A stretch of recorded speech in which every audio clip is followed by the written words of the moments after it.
Marketing and workflow for a 60 wedding season. I am Taylor Jackson. This is a talk that I'm going to be doing at WPPI, which is a big conference in Las Vegas. You should absolutely attend it next year. This is going to be my rough version of this talk, and I'm going to go through it and make sure that one, I stay on time because I only have 1 hour and there's a lot of information in here. And two, I want to make sure that I cover everything that I want to cover, so I might stop and add some slides. Also, if you're watching this before March 21st, which is the week that this video came out, I have a huge offer for you, 65% off my new Taylor Jackson Method course. It's everything I do to capture both photography and a highlight film on a wedding day. This changed my business completely. It doubled my sales both in terms of dollar amounts, but also in terms of bookings. So if you're looking a way to make photography your career, I highly recommend this. It also comes with a ton of bonuses that you get if you get the launch special, plus a 100% money back guarantee. If you get it, it's not what you're expecting, send me an email and I will send your money back. Now, back to the video. Marketing workflow, 60 wedding season.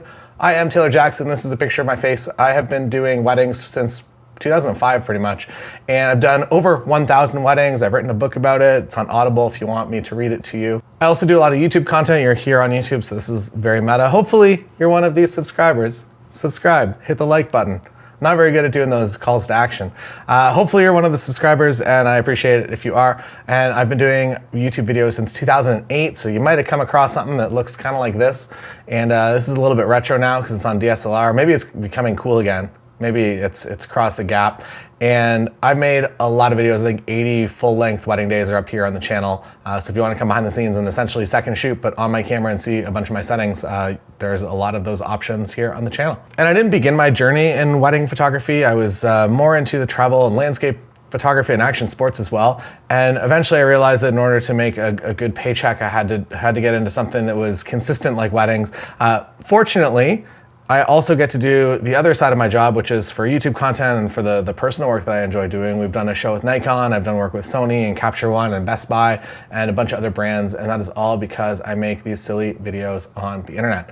And I think it's just the way that, I don't know, photography probably began as a hobby for a lot of us, and at some point, when it becomes a job, you narrowly focus on the part that makes you money and you ignore everything else that makes you personally the most happy. So I like to have a balance where I do landscape travel work and then also weddings. So I go basically 6 months at a time. 6 months I'll do weddings through the summer here. I live in Canada. And then through the winter, we'll travel and do some more YouTube-based work.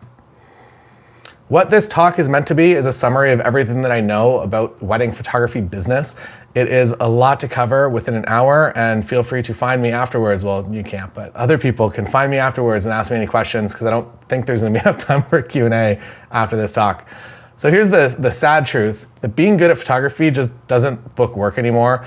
There was a time when I started that if you did good work, if you put a dress in water, all of a sudden you were getting booked. Trash a dress was a huge thing. And being great at photography or being great at a new style of photography when the industry was traditionally a lot older was enough to differentiate you, no longer, unfortunately. So this beautiful image, probably not gonna directly book me work. There are ways to help this image book me work. Same with this. Maybe this connects with people because they might like Japan and maybe gets me 1% closer to a booking. And I feel like that's kind of all what wedding photography and marketing is all about. Those little tiny 1% trust indicators. We're gonna talk all about it. But the barrier is so high in the industry that just competing on your skills alone as a photographer, I don't know if you can even see the couple down there. Tim and I had to go up an elevator to get away from them. Being good just at photography is not going to book you work any longer. But it's also a bit of a prerequisite, so you can't be bad at photography and book a 60 wedding season, or maybe you can depending on pricing. But for what I'm gonna talk about, I would say you have to have the bare minimum skill. You gotta be a pretty good photographer, but at least in my case, it was marketing that was lacking for me, that I could do the photography thing, I could do off-camera flash, but when it came to actually booking work, that was the challenge for me. Now, what books you work, what actually books you work on scale in this industry is being in front of couples when they are looking for a photographer or a little bit before that. And that means it's a very tiny window for you to be in the exact right spot at the right time with your couples. How I became a wedding photographer, so this is a picture from WPPI, I think in 2010, maybe 2008. I've been coming here for a long time. And I began my photography journey in travel and landscape and action sports and then into music. Music is where I learned a lot of the skills that I needed to shoot a wedding day. I was pretty confident that going into a wedding that I was used to shooting in much crappier low light environments with people that were fast moving and moments that happened just for a split second. I was pretty confident that I could do a wedding, but I didn't yet find my pathway there yet. This was the style of stuff that I was shooting. A lot of fun, still like to shoot this to the day. And at some point I realized that I was gonna gonna have to get a real job when I grew up, and I didn't want to get a real job. I was in college for computer programming, and I went on Google and I typed in what photographers make the most money, and wedding photography kept popping up pretty much on every single list. The problem is that I was like, I'm a wedding photographer now, open for business, but no one would trust me with their wedding. No one wanted a photographer with no experience and no relevant portfolio. So I feel like that's the struggle for a lot of us. And I began my process that I would take photos of either bands or of snowboarders if they had a partner and they were willing to do a bit of a trade for me. So I would go out and do a couple shoot, and then maybe their band promo photos would be free because it was more important and more valuable for me to generate portfolio of couples. And as you can see from that photo on the right there, my wedding photography in the beginning was exactly the same as my band photography. And at the time, that was enough to set you apart and would actually book you work. No longer though. It did take me 6 months to book my first wedding. I was very young, and it's just a disconnect when if a couple is 23, 24 and you're 18, it's a very difficult social bridge to cross. And I did eventually start booking work and started booking work consistently. Everything is a building process. And I think that the thing that I learned early on was that I had to work with my current opportunities and access. And that was the people that I knew, which were in bands. They looked cool, they knew style, they knew how to dress. And that became my early portfolio that started attracting those ideal clients. We're gonna talk a lot about ideal clients in this presentation.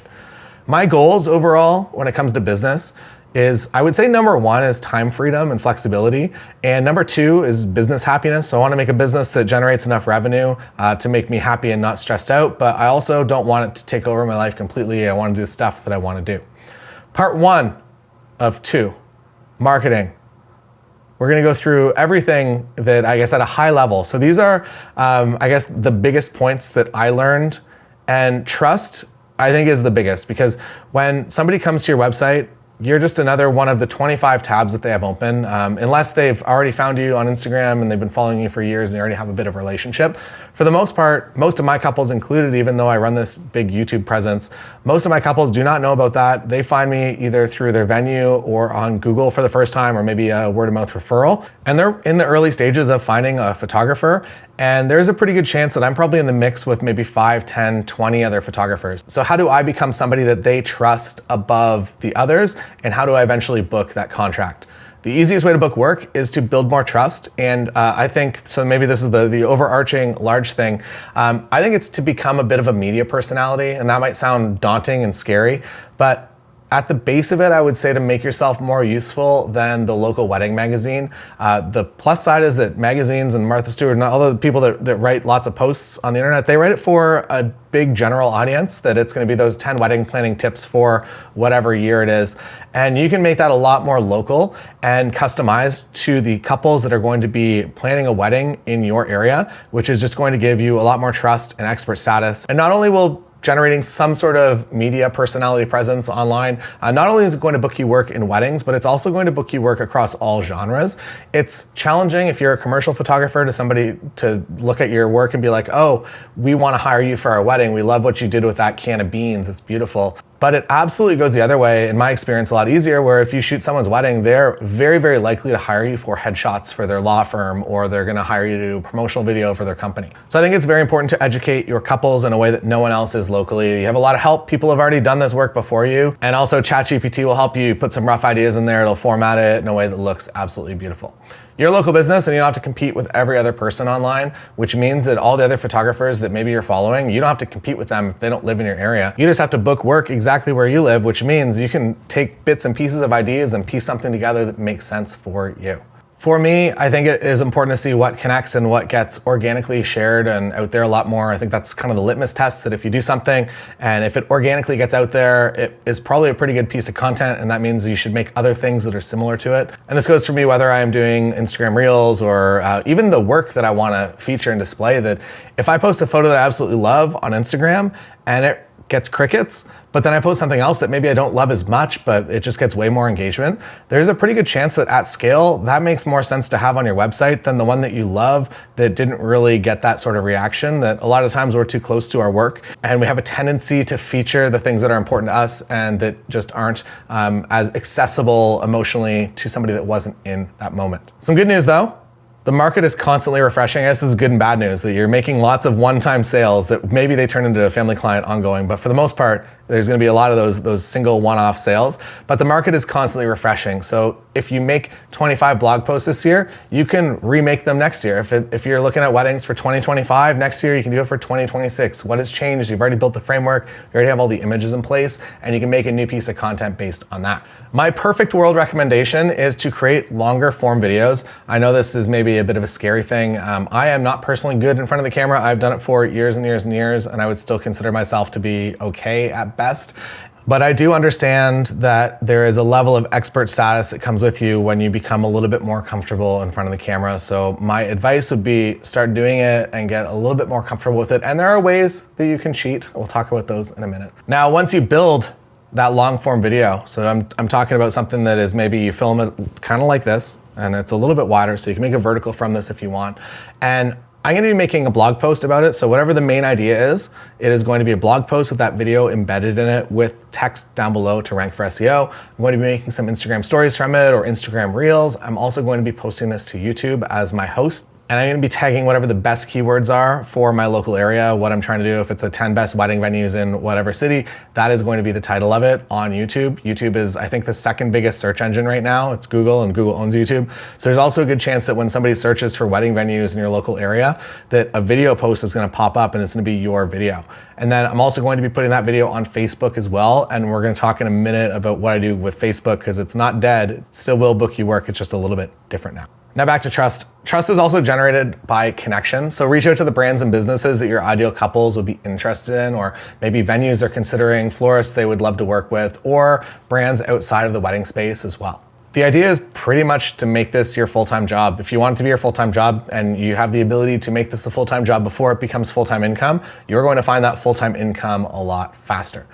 Promo videos, whether it is produced by a video team or it's just a bunch of behind the scenes footage that you get from your second photographer on a wedding day, I think it is important to have some sort of moving visual where you actually talk to your couples. I'm going to play mine right here, and you can see how I talk to my ideal couples in this video. I believe that the best wedding photography is candid. That you should be having a wedding because you want to get married and not just to have an expensive photo shoot for social media. Hi there, I'm Taylor Jackson, a wedding photographer and video creator based in Waterloo, Ontario, Canada, but I also travel a little bit, or a lot, depending on what you consider to be a lot. My favorite destination right now is Japan, which I'm fortunate enough to visit a few times per year. I am also a big fan of Iceland, as well as New Zealand and Italy. My favorite destination of all time though, definitely Antarctica. You can watch a very long documentary about it if you want. Travel aside, the majority of weddings that I do are close to home. I am a preferred vendor at Langdon Hall, as well as all the Pearl properties, which includes Elora Mill, Whistlebear, Cambridge Mill, Pearl Hotel, Spencer's, The Farm, Ancaster Mill. Wow, they own a lot. We also have a studio in Uptown Waterloo that you may have seen. That's where I am right now. Wedding photography and video is pretty unique. You have to be good at every subgenre of photo and video to make it work. At a wedding, you are a photojournalist, but you also have to know how to step in and pose people. Depending on the day, maybe the vibe is more relaxed garden party, or maybe it's completely black tie editorial. Then beyond people, you're also styling and capturing details, landscapes, architecture, wild animals, domestic animals, and then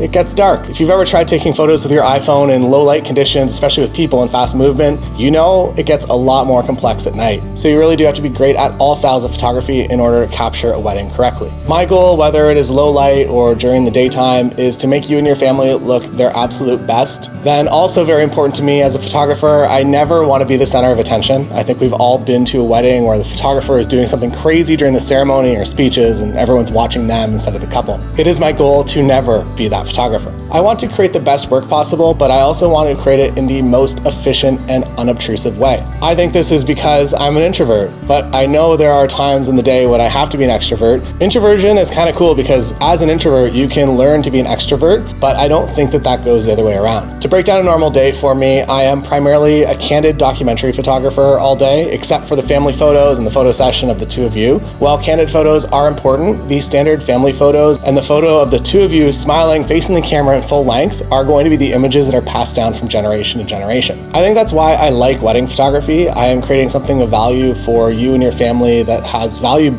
beyond all of our lifetimes. It's sad, but I am also very aware that it's possible I'm taking someone's last photograph. And while I like to keep the actual photography experience lighthearted and fun, I don't for a second forget why I'm there and what's truly important. Okay, back to the more fun stuff. Look, this wedding was in People magazine. Serena was a yellow Power Rangers in Power Rangers Lost Galaxy. Hollywood legend, or at least Comic-Con legend, Bruce Campbell was the officiant. And I think I actually accidentally planned their entire elopement in Italy in Positano. It was a very, very nice time. Other fun fact, I photographed over 1,000 weddings in my career, which might sound crazy. I did start when I was very young. I also wrote this book about it to teach other photographers how to document weddings in the best way. It's on Amazon, Audible. And while 1,000 weddings might sound like I'm sick of them, honestly, it's the opposite. In fact, I even went to a wedding for fun with my friend Lily this past trip to Italy. They were photographing a very nice wedding in Lake Como, and I asked if I could come and do some behind the scenes with them and experience a true ultra luxury Lake Como wedding. This wedding featured a lot more boats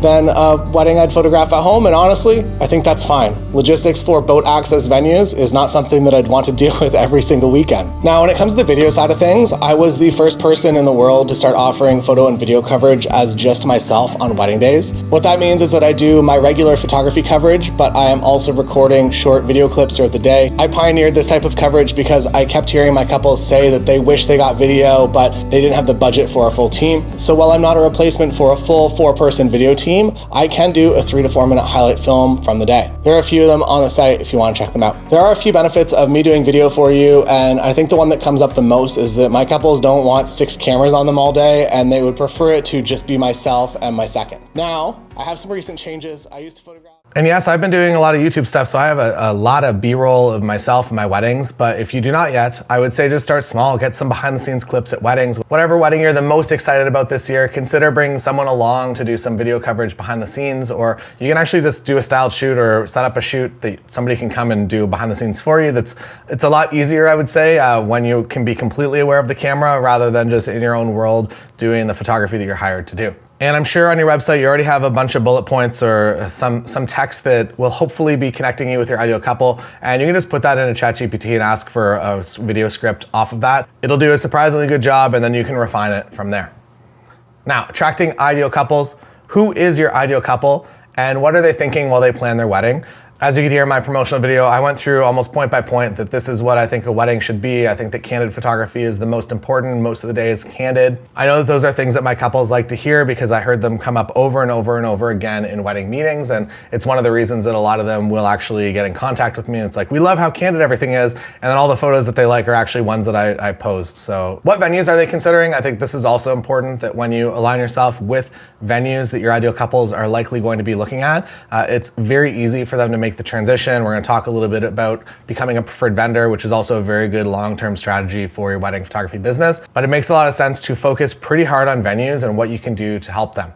So I think that the biggest thing that I've done, at least in my early days, was doing work at a lot of good venues. One of them was kind of against their will, that we just shot near their property and I was able to tag it. It looked like we were there. And while I don't recommend just going on private property and doing a shoot there, if it is a more public space or if it's a park, it's very easy to just go there and create your own content and get it ranking in SEO. I think the more touch points that you have for SEO, I'm not an expert on SEO, but at least in my experience, what's worked for me was having pretty much a piece of content for most of the venues that anyone could be searching at, as well as any of the places that they might be considering having a ceremony. So if they're not going to be having a ceremony at whatever reception space, if they're thinking about a park or they're thinking about an outdoor space, hopefully I will have a piece of content. And I think that was maybe the first 5 years of my business, was actively going out there and doing as much as I could to get those venues on my blog. Every business is struggling. I feel like this just is an ongoing thing. So what can you do to help them? And by that, I mean, what can you be creating that you are going to create a better relationship? And if you're making money for somebody else's business, they're going to be very, very happy to recommend you. 4 things that you can do very easily. Venue features. This is very easy, whether this is on Instagram or this is on maybe one of those YouTube long form posts. You can do interviews with local vendors. People love to talk about their business. And it's also a very easy barrier to entry. I guess it's if you've already reached out to 20 wedding planners in your local area and maybe none of them have got back to you. That was my experience. I also reached out to like every photographer and no one got back to me. Interviews with local vendors, when you're like, hey, I want to feature whatever whatever they do, it's a lot more likely that they're going to respond to you, especially if you have a sample piece of content that you've already built with somebody else. Be like, hey, this is what I did for this person, this is what I did for this venue, I would love to do something like this. I want to follow you during, if it's a florist, I want to follow you the 2 days before a wedding, and I want to see the final installation for your couple, and I want to follow that process, make you a nice promotional video, take some photos, make you look really good. Number 3, wedding planning guides. This was probably the biggest piece of content that I ever did. I would do paid ads specifically just to this wedding planning guide. It was both a lead magnet that would get email addresses, as well as just something that would rank very, very strongly for SEO. My wedding planning guide, I did it all in text with images, but if I was doing it now, I would again be doing it in one of those longer form videos. Number 4, small wedding shows with your friends. I know it might seem like, yeah, I'm not qualified to run a wedding show, but you can do whatever you want. You have 5 friends that do different things in the wedding industry. There you go, you got a wedding show. Take that small group of people and then talk to a venue and be like, hey, we'd love to do this weekend wedding show, this Sunday wedding show, this Monday night wedding show, whenever they're not actively doing a wedding. We'd love to run this show, hopefully bring some people in, and that begins a great relationship, and it's an easy way, again, to get in the door of a venue. Collaborations on styled shoots and tagging those vendor lists is also a very easy way to generate trust, as well as incoming people that there's likely going to be other vendors that pay attention to other vendors. If a vendor has been established for a little while, there's a pretty good chance that other people in the town are going to be at least interacting with them and know who they are. And if all of a sudden they're doing a beautiful collaboration with you as a newer photographer or even an established photographer, you're going to be in front of a lot of people that you might not be otherwise. And if they trust that vendor that they've worked with a few times, and all of a sudden that vendor trusts you, it works very well for your trust.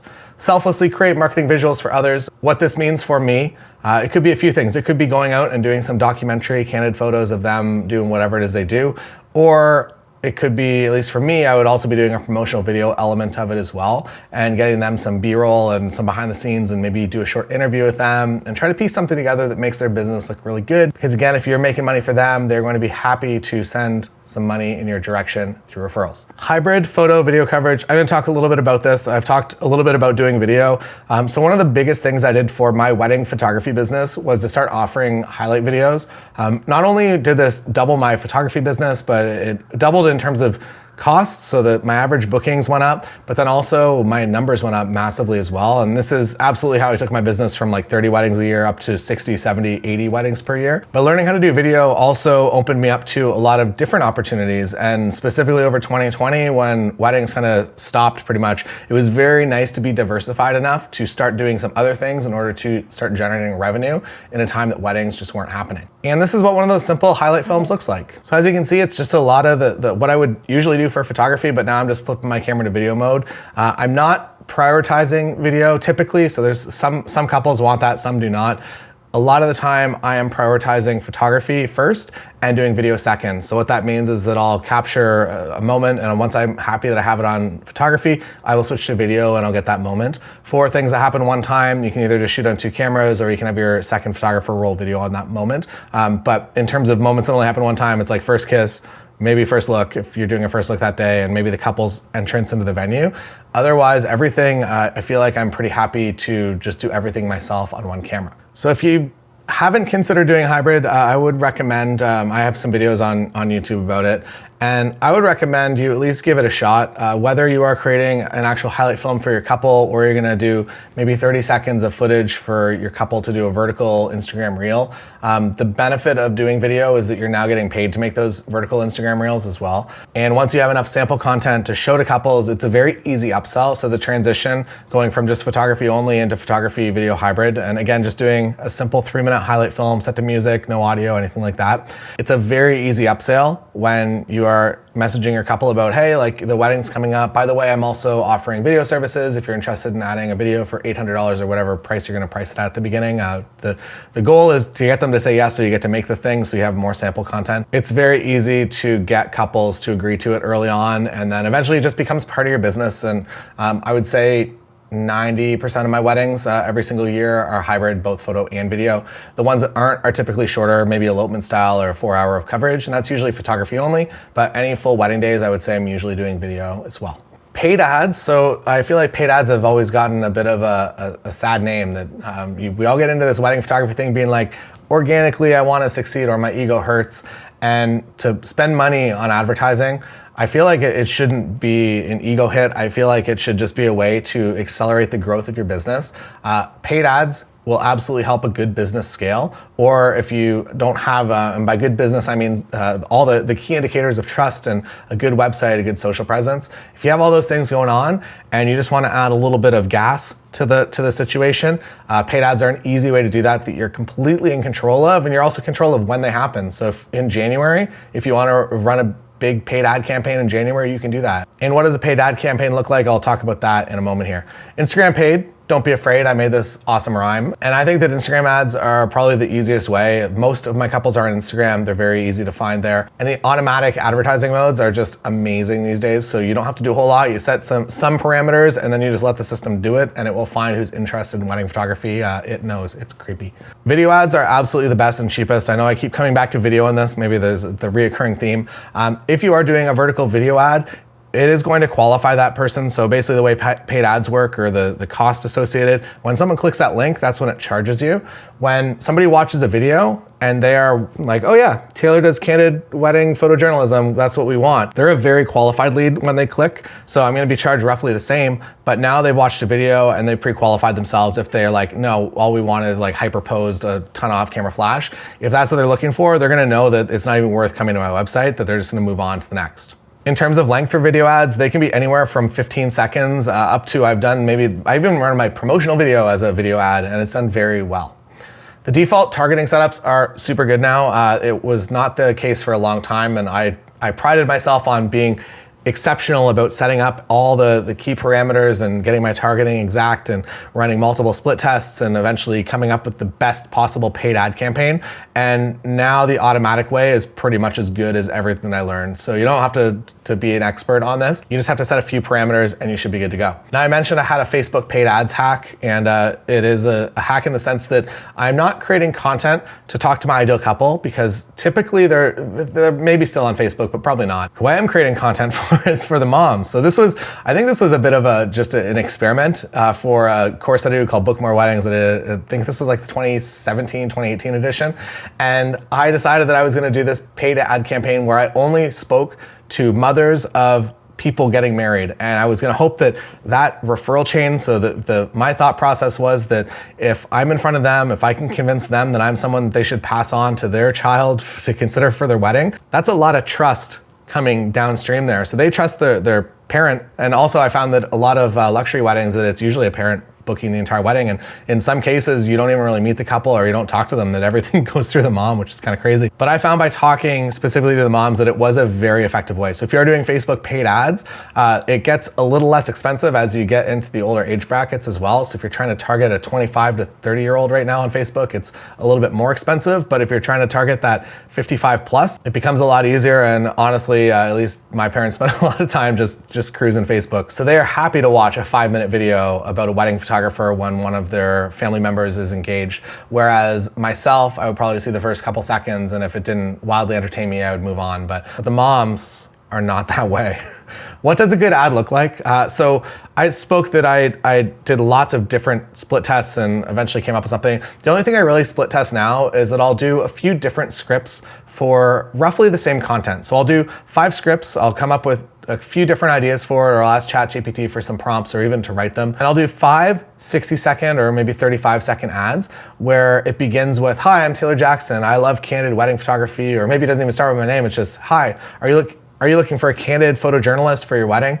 It's also nice to have a few sentences within that ad that shows that you're an expert, that maybe you've photographed lots of weddings at this specific venue that you're talking about, or maybe you've been photographing in your local area for a long time, or maybe you've shot some of the more prestigious venues that people would dream of getting married at. All those things can go into these scripts, and try a few of them, upload them all to the ad manager. And if any ads just are not performing well, or the click-through is getting too high, basically the key indicator is that if you make a bad ad, it's gonna be really expensive for you to show to people, because the system is gonna be like, I don't wanna show that to anyone, it's bad. But if you make a good ad that people actually wanna watch through, it becomes a lot less expensive. And again, that's why video is a good thing. So you'll see which ads are the best and which ones are the worst, and you get rid of the worst ones and maybe make 5 more that are based around what you did for the good ones. And again, everything recycles. So these ads that you're making right now, you can use them again next year and the next year and the next year. So all of a sudden you have this base of ads that you worked on maybe 1 or 2 times, and every year they work as good, if not better, because maybe you're adding 1 or 2 more based on the performance of the best ones. I think it's important to start your ads with truths and things that are just a hook for your ideal couples. So I mentioned I'm Taylor Jackson. I believe the best wedding photography is candid. That's the way my promotional video starts, and I think that it's a really good hook because that is most of my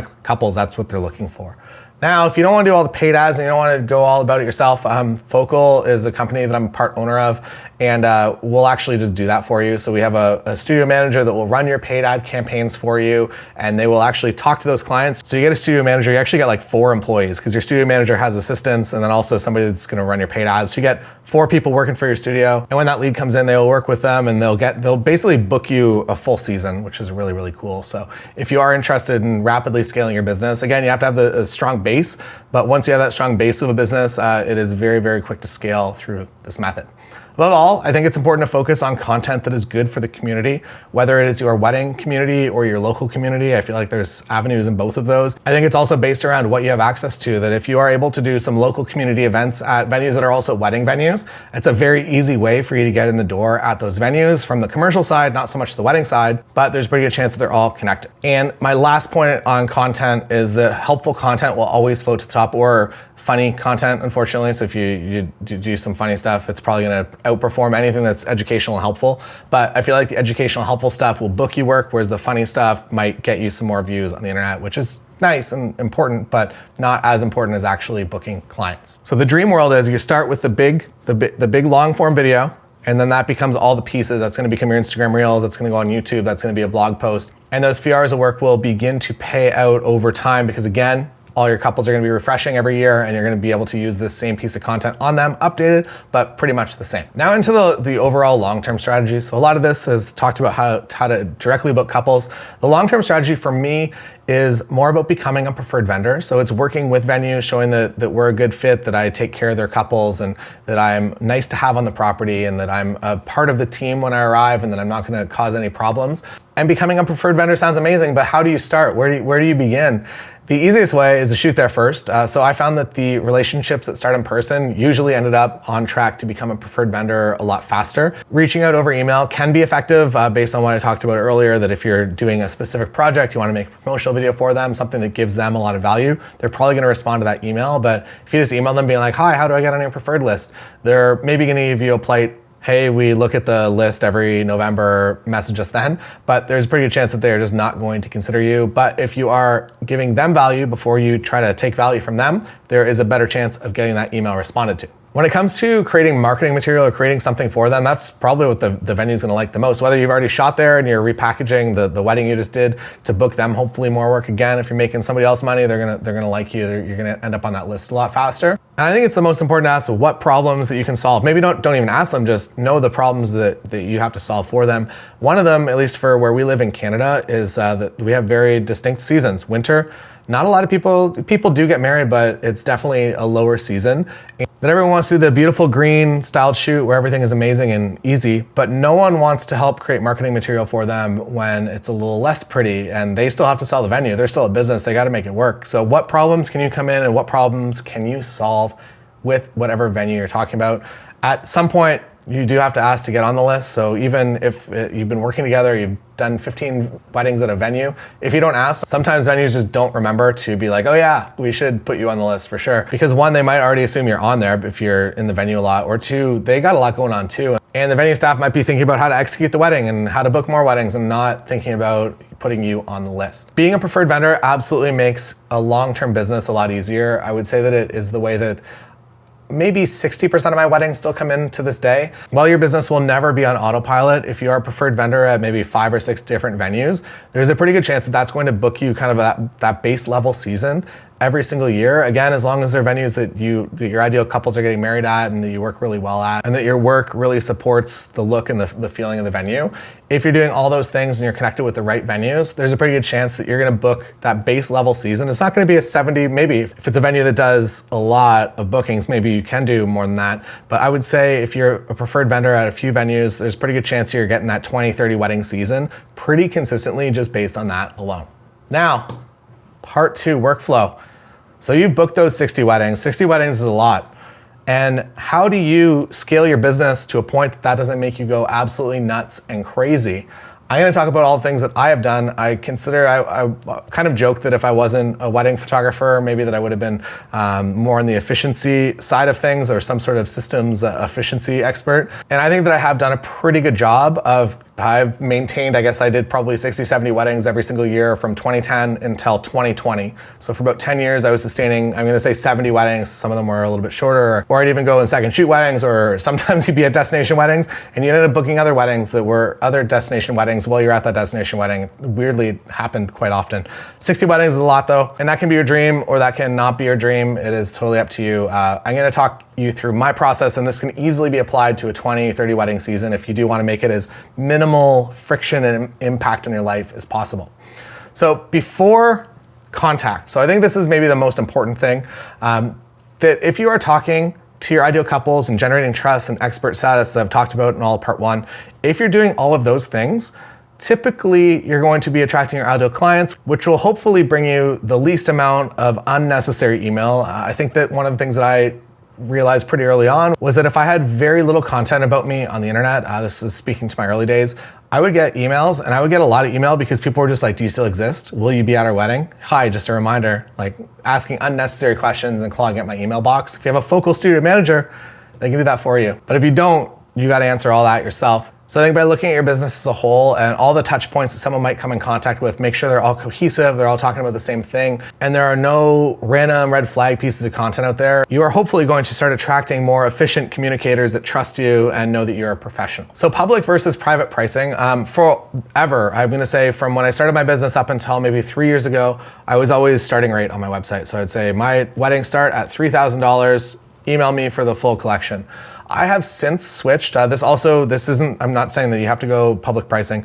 I have since switched, and I have discovered that my ideal clients are so low maintenance now that when people email me, they're not even emailing asking for a meeting. They're emailing and sending through a booking request and being like, can we just book you for our wedding date if you're available? That obviously comes at the cost of potentially missing out on leads that would have come in otherwise, that might have found the budget. They might have been like, oh, we have $3,000 for a starting rate, but oh, it's gonna cost $7,000 to get what we want. Maybe I would have converted a few of those couples after we talked and we had a meeting and they fell in love with me and they're like, we absolutely have to have Taylor at any cost.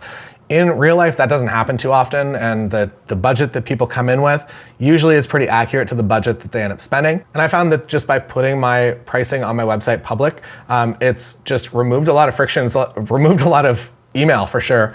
So now when couples come through, I'm gonna say I get less inquiries overall because people know the full pricing. They know if they can't afford it, so they don't even contact me, which is, I guess, nice. And when people inquire, they are pretty much ready to book, which is amazing. So that's something that I've tweaked. But again, that comes with years and years of doing this and also being a preferred vendor. So don't just do this right away. I feel like you will absolutely get more inquiries and you'll get to get that process behind the scenes of what you do when an inquiry comes in.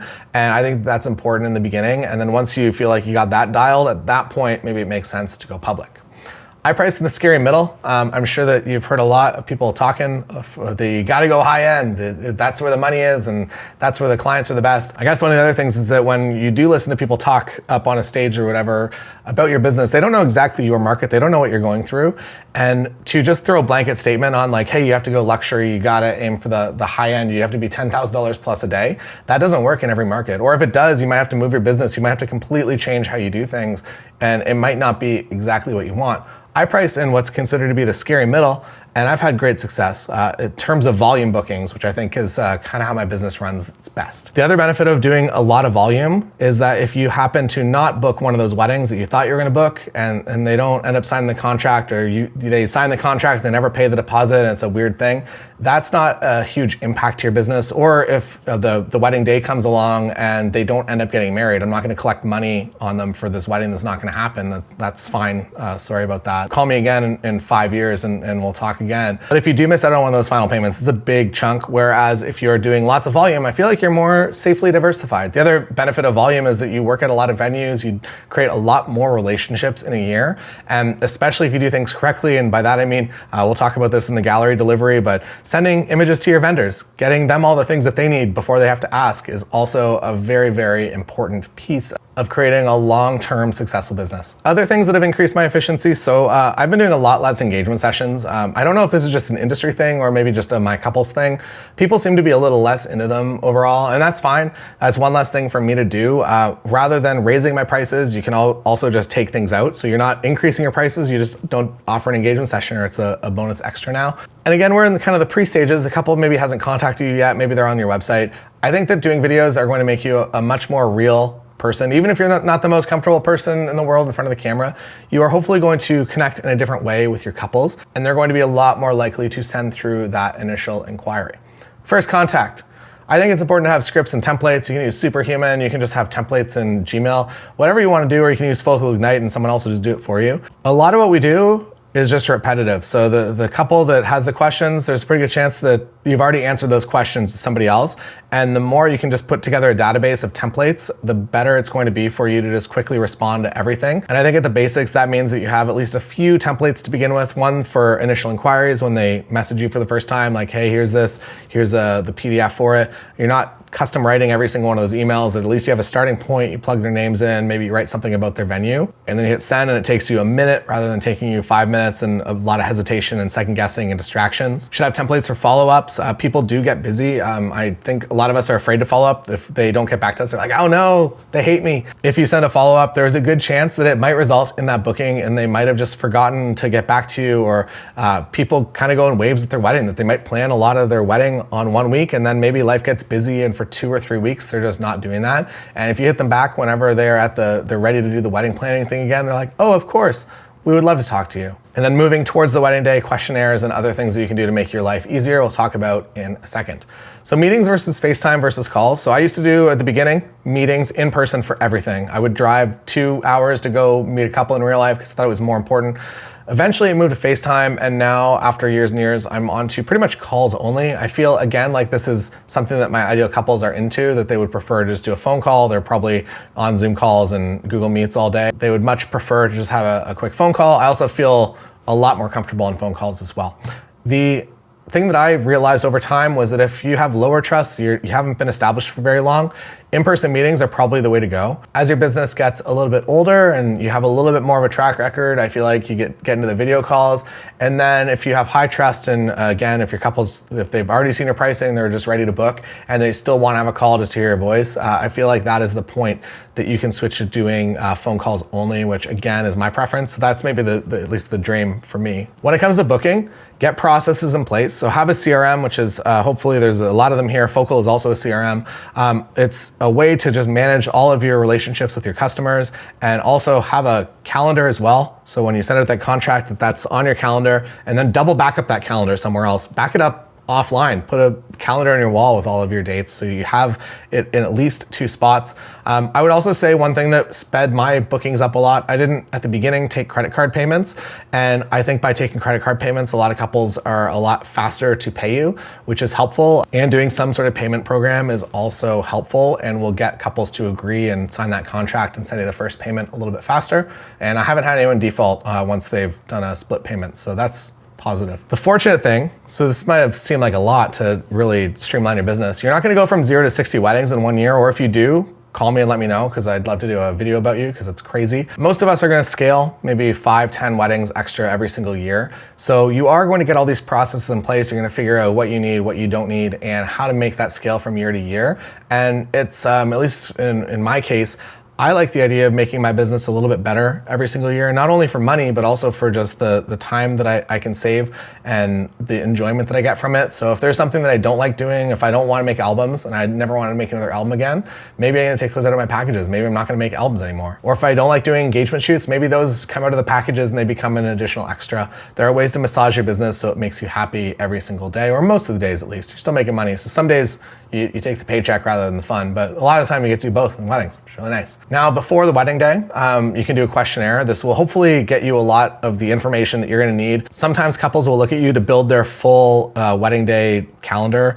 which is a bit of a bummer. Sometimes they'll have either a venue person or maybe a wedding planner doing it, but some of the time it's going to fall on you. If you can send a questionnaire and you can figure out all the things that you need to know before they ask you like, hi, what time are you showing up on the day? And you have to reverse engineer the entire thing. If you just have a great overview, that is an easy question to answer within a couple of minutes rather than a back and forth before you can give them any sort of real information. So questionnaires, I think a lot of the CRMs will come with something that you can modify in order to get it custom for your business. Now, during the wedding, I'm not going to talk you through an entire day. I'm sure you're good at that part. Some things that I do different. So when I sit down for dinner, if I do have a bit of a gap and things aren't happening and people are eating, I will download my card quickly and I will start culling. I will usually be able to get, if it's a regular dinner service for 120 guests and I'm not doing table shots or anything during dinner, I will usually be able to cull at least up to the dinner point of the wedding by the time dessert comes. And at that point I pack everything up and then I shoot for the rest of the night. And when I get home from the wedding, when I sit down at my computer, I'll actually go through the additional shots then, and then my cull will be done. I have used AI culling. I'm sure if it works for you, it's awesome. I find that I can do a manual cull as fast as I can using AI, that I still go through the same amount of time. So I'd rather just focus on it and just go through it real quick. I would say a cull probably takes me about 40 minutes for a wedding day, if it's like an 8-10 hour wedding day. Now after the wedding, I have all my culled images. I use Imagen to edit all my images. It's the best, or at least for editing, I would say it's by far the best service that I've used. And if you're on the fence with it, you can get 1,500 free edits with this link here. And hopefully you will be convinced very quickly. It is super consistent, more consistent than I would be. It's basically pattern recognition. So it's based on that this is the way that either yourself, so you can build your own profile, or you can use one of the ones from a talent. And it's based on the fact that like, hey, this is how you edited this image in the past, this backlit image at 85 millimeters, this is how you wanted it exposed. We see a new image that's pretty similar. We're gonna do that same edit to that image and we're gonna make it look the same. So yeah, it has saved my, I guess, in terms of time. So now it takes me, once I've called the wedding and I upload it to Imagen, it takes me 15 minutes, roughly to maybe 10 minutes to get those files back. And then I will usually modify maybe 10 of those images, and they're usually flash images towards the end of the night. And I will tweak those and that's it. So my entire wedding photography editing is now, I'm gonna call it 35 minutes from sending it to Imagen to final export, which is amazing. For Reels, I use a company called Social Templates. So Social Templates and Imagen and Focal, we're all here at the show. Social Templates, amazing company. Angela, she's great. And if you wanna use this QR, you get a free month to get started. So what it is that it's just inside Instagram. So you just hit there's a template button and you hit the template button on one of the reels that she's pre-made, and then you just add your images and it's crazy fast. You can literally make a reel with one vertical video clip of the wedding and 10 photos. You can build that in less than a minute, which is amazing. And then for my gallery delivery, I use PicTime. And if you want to get started, you can use this QR. And what PicTime does for me at least is that one, it's a beautiful place to host all your images, but two, it also comes with a lot of incredible marketing automations. So when somebody first comes to their gallery for the first time, they're gonna get hit with a time-sensitive offer to order some prints. I've noticed with galleries and with prints is that I only ever sell prints when there's some sort of promotion on, that if it's just a gallery with no promotion, I will never sell a single print. I don't know what to do, maybe some, but not a whole lot. If there's something happening, if there's that early bird discount, you're getting 15% off for the first 30 days after your wedding, there's a good chance that you're going to get a lot of sales within that. And overall, it's just a great system. They'll also run automations for Black Friday or for Mother's Day or whatever other ones you want to custom make as well. When it comes to albums, Fundy Designer, they have made basically an auto button that will auto design an album for you. It will do wall art, it will do thank you cards, and it does an incredibly good job. So if you put 70 selects into a wedding album design, you're probably gonna be 95% of the way. You're gonna swap a few of them or maybe recrop some of them, but for the most part, it does an incredible job. Fundy doesn't have a booth here, but Fundy, the human being, Andrew Funderburg, is somewhere around here. Say hi to him and give him a high five. He's a very wonderful individual. Wrapping up here a bit, don't be afraid to outsource. Hire and subcontract as you scale. I know a lot of us are afraid to give out any sort of control over our business, but it is the way that you can scale and not stress yourself out. So from the very early days, I knew that I was gonna have somebody else editing my work for me, and now Imagen does that. But because of it, my life is a lot easier. You make the money doing the thing, not on the editing on the back end. So know what you can outsource, know what you're not good at, know if you wanna get a Focal Studio manager, or maybe you're gonna hire somebody or you're gonna get an intern or somebody from a local school. Know that there are people out there that can help you. So figure out ways to put those processes in place early on while your business scales so that you're able to scale in a nice and happy way for your life. Final thoughts. Everything I've talked about is a big task, but success in this industry means time freedom, job security, you're in control of your own thing, happiness and financial freedom as well. So it is worth it if you're at the beginning stage and you're like, man, this is like a big mountain that I have to climb. I think that success in this industry is absolutely worth it because it really is an absolute dream job. That's all for me. If you do want to come and talk, I will be at the Focal booth a lot of the show. So come on by. And if you do want to get somebody that runs ads and books you work, there's a QR to get started with that right now. But otherwise, thanks for your time and I'll see you in the show in a couple of days. Approximately on time, which is great. So some things to add, some things to take out, but overall I would say that's a pretty good take in a rough version, and I am excited to present this in 2 days' time. And a reminder, if you do want to get in on that 65% off the Taylor Jackson Method launch special that comes with so many bonuses, $1,500 in bonuses, I'll put a link down below, but you do have to get in before March 21st, 2025.